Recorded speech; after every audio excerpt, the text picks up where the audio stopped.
Hi, my name is Alan Guth, and I introduce the idea of cosmic inflation.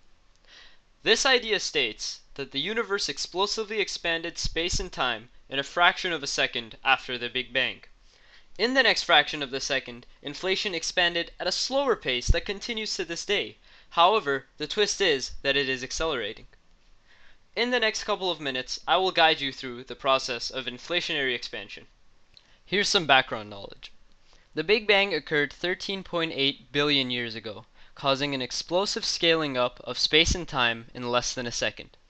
Unfortunately, we are not able to recreate nor go back in time to witness this.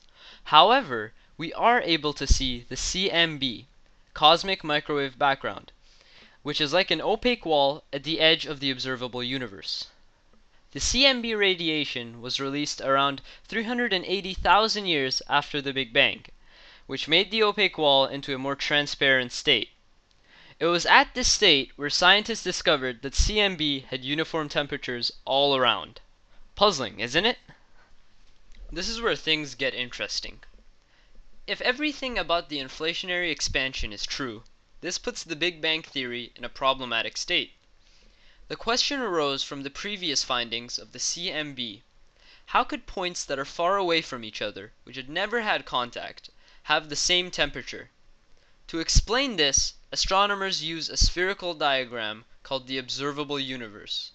The observable universe is 90 billion light years in diameter, which can be used by centering it on any observer. At the edge, we can see the CMB radiation line. According to astrophysicists, things that are within the Hubble volume are connected and influencing each other, even without having contact.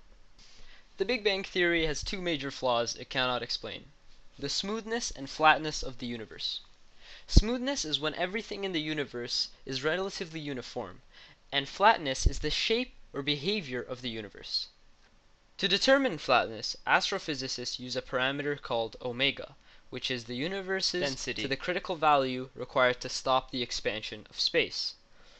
If the omega value was less than 1, the universe would have been closed. If the omega value was more than 1, the universe would have been open. And when the omega value is exactly 1, you get our universe, a flat one. Here's how the inflation of the universe solves the smoothness and flatness problems. If you examined a soccer ball with a microscope, you might find imperfections that are as big in relation to the ball as mountains are on the surface of the earth. But if you imagine scaling the ball up to the size of the earth, any given point on the ball would appear relatively smooth. This is Alan Guth signing off.